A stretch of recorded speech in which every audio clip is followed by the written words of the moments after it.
성서 신구약은 예수님의 오심에 대해서 상세하게 기록하고 있습니다. 성서가 예수님에 대해서 기록하고 예수님의 탄생, 예수님께서 태어나셨다 그 사실 자체를 전하는 것에 성서의 일차적인 것은 아닙니다. 성서는 의미, 그래서 이 땅, 이 세상에 오신 의미가 무엇인가, 그리고 더 중요한 것은 예수님의 탄생이 나에게 어떤 의미가 있는가, 왜 오셨는가. 성서는 예수님의 탄생에 대하여 그 의미와 목적, 이것을 우리에게 가르쳐 주시는데 그 1차적인 초점이 있습니다. 요한복음 1장 9절 이렇게 기록되어 있습니다. 참 빛, 곧 세상에 와서 각 사람에게 비추는 빛이 있었나니. 오늘 강림절 촛불 점화의 요절이기도 합니다. 요한복음은 다른 복음서와는 달리 예수님의 오심을 기록할 때 아주 특별하게 예수님은 세상에 오시는 빛이다 라고 선포하십니다. 바로 이 말씀 때문에 우리가 매주일 빛, 촛불을 점화하며 빛으로 오시는 예수님을 우리가 기다리고 있는 것입니다. 그런데 이것은 성서 전체가 처음 시작하는 창세기의 기록과 아주 동일합니다. 창세기 1장 3절에 4절 이렇게 기록되어 있습니다. 하나님이 이르시되 빛이 있으라 하시니 빛이 있었고 빛이 하나님 보시기에 좋았더라. 빛, 우리가 다 중학교 때 고등학교 때 공부해봐서 다 압니다. 빛은 지구상의 모든 생명의 근원입니다. 이 지구상의 모든 에너지가, 생명의 에너지가 사실 이 빛으로부터 그 첫 출발의 기원이 있습니다. 생명 물질, 그리고 신진대사의 가장 기본적인 것, 광합성, 바로 그 빛으로 인해서 식물들이 이제 자라고, 그리고 육식 생물이 그 식물들을 먹고, 그리고 죽으면 박테리아로 다시 분해가 되고 다시 식물이 자라고, 이 생태계 모든 에너지의 순환과 생명, 빛으로부터 기원합니다.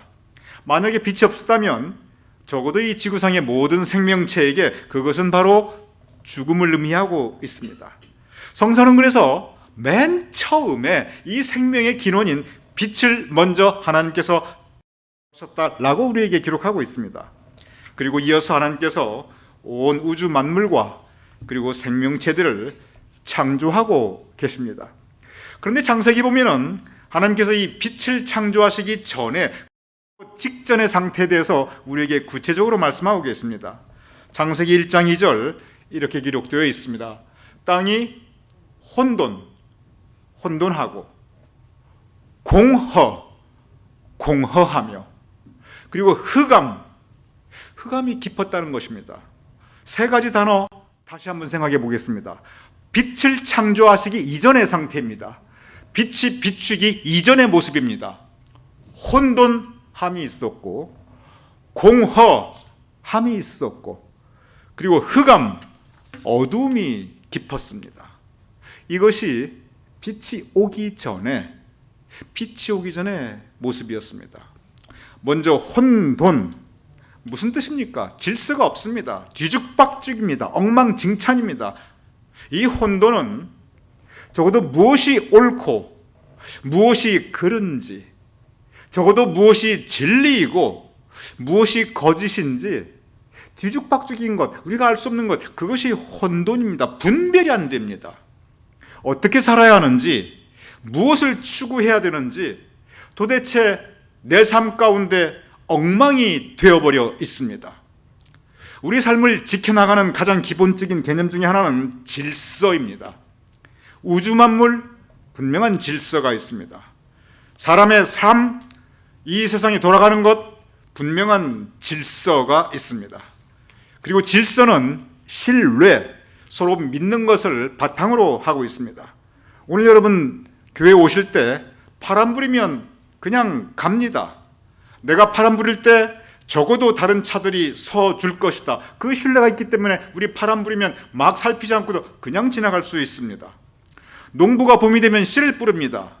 여름이 오고 가을이 오고 이 씨가 자라겠지. 신뢰, 질서에 대한 신뢰입니다.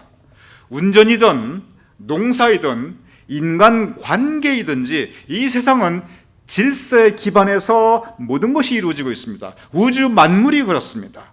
그래서 그 질서를 나도 지키고 상대방도 지키고 우리가 서로 지켜줄 것이라고는 그 신뢰, 이 질서에 대한 신뢰가 있기 때문에 그래서 우리가 살아갈 수 있습니다.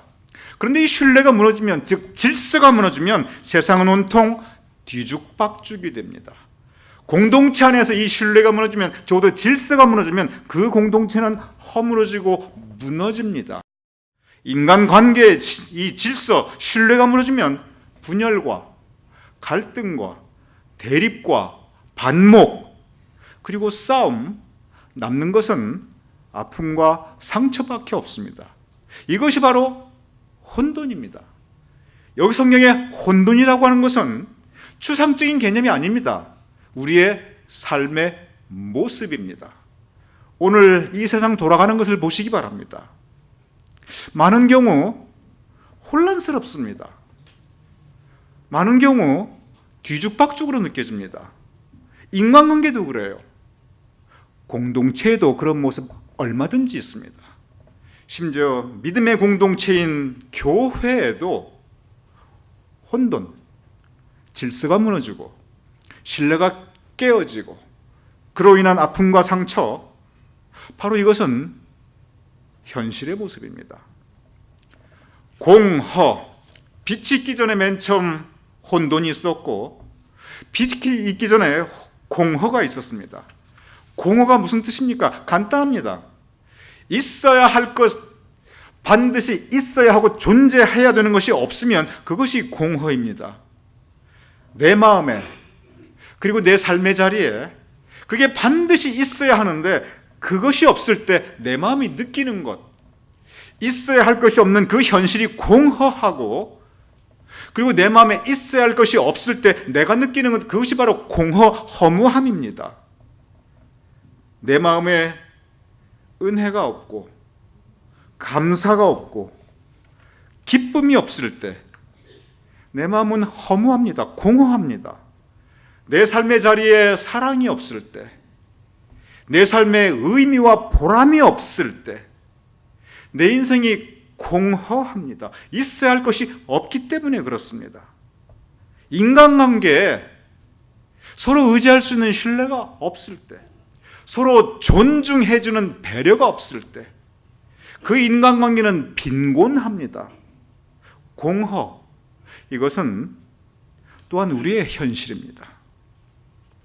빛이 있기 전에 공허가 있었고 그리고 혼돈이 있었는데 성서는 세 번째로 흑암이 있었다고 기록하고 있습니다. 흑암은 어두움입니다. 흑암에는 우리가 경험할 수 있는 흑암, 어두움은 첫째는 현실의 어두움입니다. 한마디로 힘든 겁니다. 이런저런 현실의 이유로 우리는 어두움, 내 삶의 자리에 흑암을 체험할 수 있습니다. 그것이 돈의 문제이든, 그것이 건강의 문제이든, 그것이 실패의 문제이든 누구나 그 삶의 자리에 정도의 차이가 있을 뿐이지 흑암, 어둠은 누구나 체험합니다. 두 번째 종류의 흑암, 어둠은 마음의 어두움입니다. 다 좋은데, 그런데 남들이 보기에는 정말 좋아 보이는데, 그런데 내 마음은 어둡습니다. 내 마음에 그늘이 있고, 그리고 내 마음에 흑암이 있습니다. 그냥 살아야 하니까, 살아내야 하니까 하루하루 존재하고 있습니다. 흑암, 이것은 우리의 현실입니다. 이사야 9장 2절 이렇게 기록되어 있습니다. 흑암에 행하던 백성이 큰 빛을 보고 사망의 그늘진 땅에 거하던 자에게 빛이 비추도다. 창세기는 혼돈이 있었고 공허가 있었고 그리고 흑암이 있는 그 자리에, 바로 그 자리에 하나님께서 빛을 창조하셨다고 기록하고 있습니다. 이사야서 9장 2절은 흑암에 행하던 백성, 어쩌면 여러분과 저 우리의 삶의 모습입니다. 왜냐하면 누구나 흑암, 이 어둠의 그늘이 있기 때문에 그렇습니다. 그것이 마음의 어둠이든 현실의 어둠이든 이것은 우리의 삶의 자리에 피할 수 없는 그러한 모습인데, 바로 그 자리에, 바로 우리의 마음에, 우리의 삶의 자리에 큰 빛, 요한복음은 참 빛, 빛 되신 주님께서 우리에게 오고 계십니다.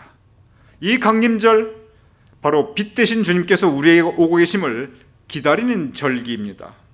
이제 이번 수요일 성탄절, 예수님께서 다시 내 마음에 빛이 되시고 다시 내 삶의 자리에 빛이 되시어 이 혼돈과 공허함과 그리고 흑암을 물리쳐 주심을 우리가 다시 소망한 것이, 그것이 바로 우리 성탄절의 우리의 기도의 제목입니다.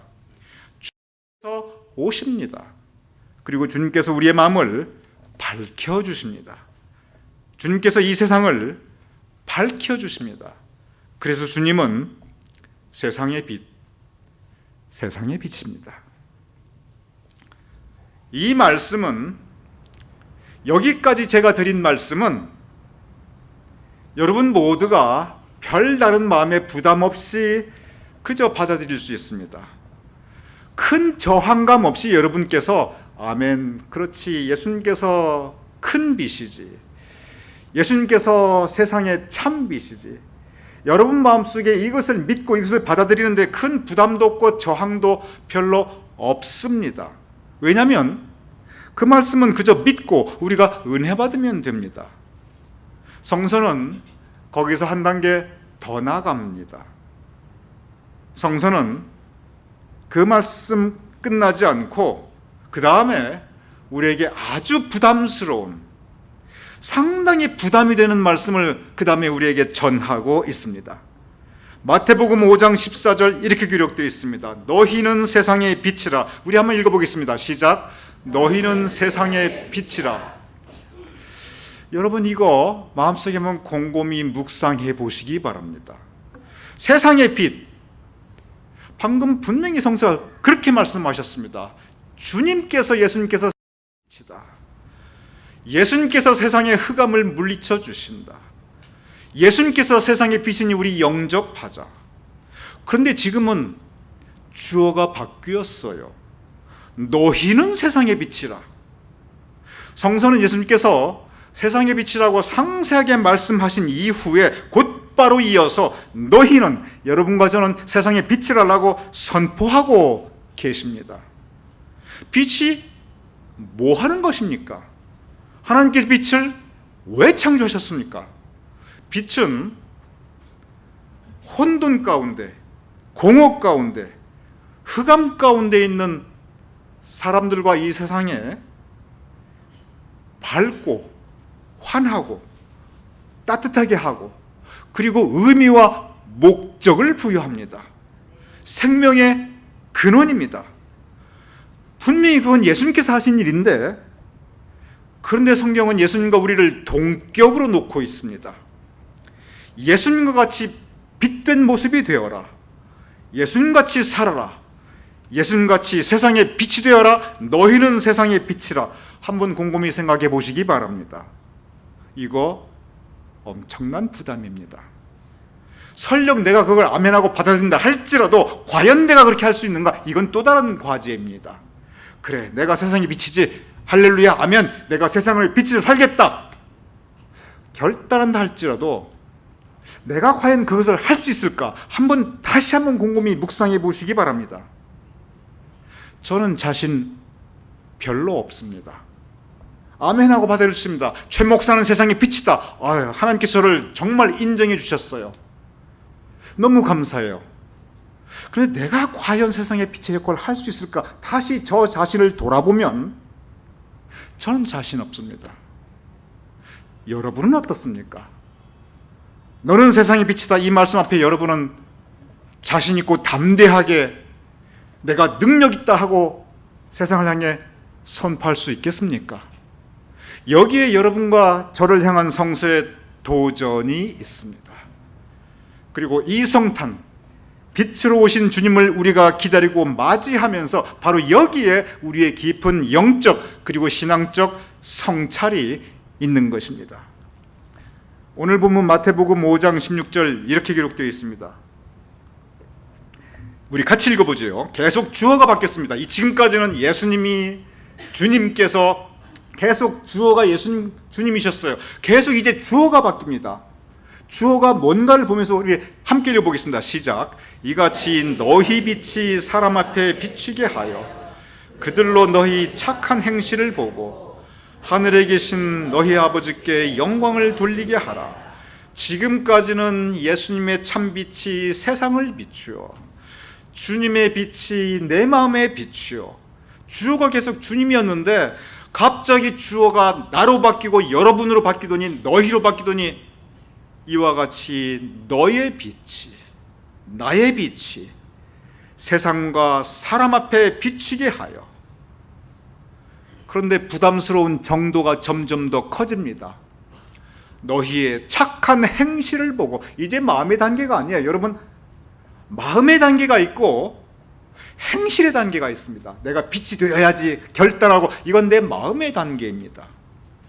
근데 행실의 단계는 달라요. 너희 착한 행실을 보고 하늘에 계신 너희 하나님 아버지께 영광을 돌리게 하라. 내가 영광을 돌린다는 뜻이 아니에요. 사람들이 나를 보고, 야, 저 사람 정말 빛과 같은 사람이네, 정말 착한 행실을 하고 계시네, 저 사람을 보니 하나님께 영광 돌려야지, 저 사람을 보니 하나님의 모습을 보는 것 같다, 저 사람을 보니 예수님의 모습을 보는 것 같다. 여기에 성서가 저와 여러분에게 주고 계시는 이 아름다운 성탄절의 부담이 있습니다. 그러나 이것은 거룩한 부담입니다. 피할 수 없는 부담이에요. 우리가 믿음 가운데 간과하기 쉬운 것은 뭐냐면, 믿음은 할렐루야 아멘하고 내 마음에 받아들이는, 내 마음에 가득한 은혜가 있지만 그것이 저 착한 행실, 거룩한 부담으로 다가올 때 새로운 차원의 십자가가 있다는 것입니다. 이 십자가는 고난의 십자가가 아니에요. 이것은 거룩한 부담의 십자가입니다. 그리고 이것은 누구든지 나를 따르거든 자기 십자가를 지고 착한 행실을 하겠다는 자기 십자가입니다. 십자가가 꼭 고난만을 의미하는 것은 아니에요. 세상이 빛이 되겠노라 하는 나의 결단, 내 착한 행실로 사람들로 하여금 하나님께 영광을 돌리게 하겠노라고 하는 내 마음과 내 삶의 모습, 이것은 거룩한 부담입니다. 에베소서 5장 8절에서 9절, 이제는 어둠과 빛 두 개를 동시에 놓고 있습니다. 같이 읽어보겠습니다. 시작. 너희가 전에는 어둠이더니 이제는 주 안에서 빛이라. 빛의 자녀들처럼 행하라. 빛의 열매는 모든 착함과 의로움과 진실함에 있느니라. 이제는 아예 한 줄에 어둠과 빛이 같이 들어갑니다. 여러분 명심하시기 바랍니다. 세상의 빛이다 할 때 성서는 예수님께서 세상의 빛이다, 주님께서 세상의 빛으로 온다, 이러한 가르침보다 너희는 세상의 빛이다, 너희의 빛을 세상에 비추어, 이 가르침이 훨씬 더 많습니다.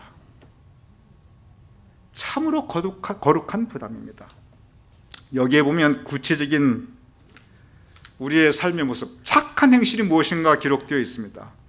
너희가 전에는 어둠이더니, 어둠 없는 사람이 누가 있습니까? 이 세상에 어둠이 없는 세상이 어디가 있습니까? 이것은 피할 수 없는 현실입니다. 그런데 그러한 현실 가운데 우리가 빛이라는 겁니다. 우리 힘으로 내는 우리 발광체가 아닙니다. 우리는 반사체입니다. 예수님의 빛을 우리는 반사하는, 우리는 반사체입니다. 주님은 발광체, 태양이고, 여러분과 저는 반사체, 달과 같이 은은하지만, 작지만, 여러분 달빛은 변해요. 태양빛은 똑같아요. 언제 봐도 태양빛은 같습니다. 이 달빛은 보름달처럼 커지기도 하다가, 반달처럼 반쪽짜리로 하다가, 초생달처럼 있는 듯 없는 하다가, 어떤 때는요 아예 없어요. 판사체들이 다 그래요. 여러분과 저가 그래요. 은혜 받으면 어떤 데는 보름달 같아요. 정말 어떤 데는 우리 성도님들이 다 저렇게 보름달만 같으면, 보름달만 있는 달이 어디 있습니까? 초생달도 되고 반달도 되고 아예 없기도 하지요. 금음도 되지요. 이게 우리의 한계예요. 반사체의 한계예요. 그러나 작은 빛이라 할지라도 비추는 것, 이것이 여러분과 저 우리 주 안에서 빛이라. 에베소서 5장 8절에서 9절 다시 띄워주시기 바랍니다. 너희가 전에는 어둠이지만 그러나 이제 성탄절에 이 주님 맞이해서 적어도 우리 반사체가 되자. 그래서 이제는 빛의 자녀처럼 행하라. 다시 말씀드립니다. 성경은 세상의 빛이 예수님이 주어인 거 그보다 우리가 주어인 게 훨씬 더 많아요. 그런데 빛의 자녀처럼 어떻게 행하냐면 별로 어렵지 않아 보여요. 모든 착함과 그리고 모든 의로움과 모든 진실함, 딱 세 개밖에 안 돼요. 쉬워 보이죠? 얼마나 쉬워요. 하면 돼요. 의로우면 돼요. 진실하면 돼요. 그런데 여기에 정말 깊은 도전과 영적 부담, 거룩한 부담이 있는 것입니다. 착함, 쉬워 보이지요. 하지만 영악한 사람들이 너무나 많은 이 세상에서 착하게 산다는 것이 얼마나 어렵습니까? 착한 사람 손해보는 세상입니다. 착한 사람 바보 되는 세상이에요. 그러나 착하게 살아라는 거예요. 쉽지 않습니다. 의로움, 바르게 살자, 얼마나 간단해요. 그런데 구약 선지자가 한결같이 모든 구약 선지자가 예외 없이 고민하였던 주제가 뭐냐면 세상을 보니까 불의가 승리한다는 거예요. 의롭지 못한 사람들이 득세하고 오히려 의롭게 사는 사람들은 결국 당하고 결국 찢기고, 불의가 승리하는 것 같은 이 세상에 살아가는데 어떻게 의롭게 살아가느냐, 이것이 예외 없이 모든 선지자가 고민하였고 아파했던 주제입니다. 그러나 그럼에도 불구하고 세상은 불의가 승리하는 것 같아도 그래도 우리는 바르게 살자. 왜? 우리는 빛의 자녀니까. 진실함. 우리 진실하자. 진실한 사람들만 같이 살고 있으면 진실하는 게 뭐가 힘들겠습니까? 그런데 세상이 진실하지 않으니까 그 안에서 이 거짓이 승리하는 이 안에서 진실하려니 그게 얼마나 힘듭니까? 그러나 우리는 빛이 자녀니까. 그러나 우리는 예수님 모신 사람들이니까. 그러니 우리 착하자, 의롭자, 진실하자.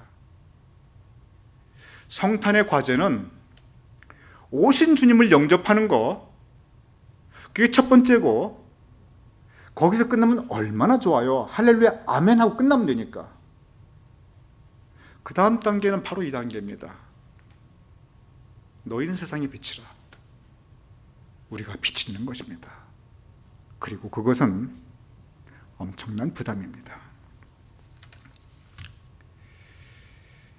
전에 장로님들께서 새벽기도회 설교를 제가 이렇게 일주일에 한 번씩, 그 다음에 한 달에 한 번씩 제가 부탁드렸던 때가 있어요. 그래서 장로님들의 많은 설교를 제가 기억합니다. 박춘원 장로님께서 설교하신 적이 있는데, 제가 전에도 이 설교를 한번 여러분께 하도 제가 은혜를 받아서 전달해 드린 적이 있고, 제가 다시 한번 오늘 이 설교 말씀에서 인용하고 싶어요. 박춘원 장로님께서 어렸을 때 주일학교 얘기를 하시더라고요. 주일학교 선생님이 유리컵 하나 딱 가지고 오시면서 여기다가 맑은 물이 담긴 유리컵을 딱 보여주시니 거기다가 이 검은 잉크 이렇게 두어 방울 떨어뜨리면서 보여주시대요. 여러분, 유리컵에 맑은 물이 담겨 있는데 거기에 검은 잉크 두어 방울 떨어뜨리면 그 물의 색깔이 어떻게 될까요? 금방 느껴집니다. 금방 검게 변하고, 심지어 검은색 잉크가 쫙 퍼져나가는 그 검은색 잉크의 움직임까지 눈으로 볼 수 있어요. 그러면서 이제 그걸 보여주시면서 그 주일학교 선생님이 아이들에게 사람의 마음에 대해서 그리고 이제 세상 살아가는 것에 대해서 설명을 해주셨다고 그래요. 그러면서 보라고, 아무리 맑은 물도 이렇게 검은 물 두세 방울 들어가면 이렇게 검어진다고. 그러더니 이제 그 선생님 하시는 게 또 하나가 있는데, 이미 이제 거무튀튀해진 그 물에다가 이번에는 맑은 물 두세 방울을 넣었다고 그래요. 자, 여러분께 여쭤보겠습니다. 맑은 물에 검은 잉크 두세 방울 들어가면 쉽게 검어져요. 검은색이 퍼져나가는 것까지 눈으로 볼 수 있어요. 이미 검어진 그 물에 맑은 물 두세 방울 떨어뜨리면 그게 다시 깨끗해질까요? 그냥 거의 그대로 별 차이 없이 느껴질까요? 여러분 어떻게 생각하세요? 별 차이 느껴지죠? 사실이 그래요. 보여드렸다고 그래요. 아무 표시가 안 나는 거예요. 그래서 선생님이, 자, 다시 깨끗해졌습니까? 안 깨끗해졌습니까? 아까도 두세 방울, 지금도 두세 방울. 아이들이 아무 차이도 못 느낀다고 그랬대요. 선생님 말씀이 아니라는 거예요. 분명히 이 검고 더러운 물이 맑아지고 깨끗해졌다는 거예요. 우리가 느끼지 못하지만. 왜? 그 두세 방울 들어간 바로 그만큼 깨끗해진다는 거예요. 그러면서 제가 숫자도 기억해요. 그때 아이들이 150명쯤 있었다고 그러는데 굉장히 박춘 장로님 큰 주일학교 다니셨나 봐요. 근데 그때부터 물을 똠방 떨어뜨리는데 150번을 떨어뜨리니까 한두 방울이 아니고, 그때는 표시가 안 났는데 150방울을 똠방 떨어뜨리니까 나중에 그 물이 맑게 되더라는 거예요. 그렇게 될 수밖에 없지요.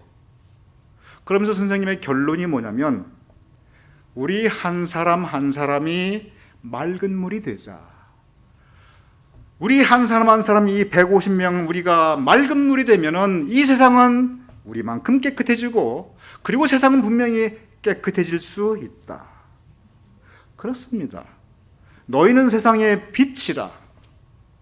우리 모두 이 촛불 하나만큼 나약한 불빛들입니다. 그러나 우리 가나안교회 교인들, 우리 모두가 우리의 불빛을 밝히 든다고 하면, 한 사람 와서 우리는 작은 불빛이지만 그러나 우리는 세상을 밝힐 수가 있습니다. 많이 어두워졌습니다. 두세 방울이 이렇게 더럽게 만듭니다. 그러나 우리 다시 맑은 물을 떨어뜨린다고 한다면, 우리 마음속에, 우리 가나안교회 공동체 위에, 그리고 세상을 향해서 우리 자신이 먼저 맑은 물이 되어 계속 맑은 물을 떨어뜨린다면, 우리 자신이 작은 촛불이 되어 계속 이 작은 촛불을 함께 밝혀나가면, 우리 마음은, 우리 공동체는, 그리고 우리 세상은 그만큼 맑아지고 밝아지고 깨끗해질 것입니다. 너희는 세상의 빛이라. 이 세상에 예수님께서 참빛으로 오셨지만, 그 예수님께서, 바로 그 예수님께서 주시는 말씀이, 너희는 세상의 빛이라. 이같이 너희 빛이 사람 앞에 비치게 하여 그들로 너희 착한 행실을 보고 하늘에 계신 너희 아버지께 영광을 돌리게 하라. 이 거룩한 부담을 함께 나눌 수 있는 저와 여러분이 될 수 있기를 주님의 이름으로 축원합니다.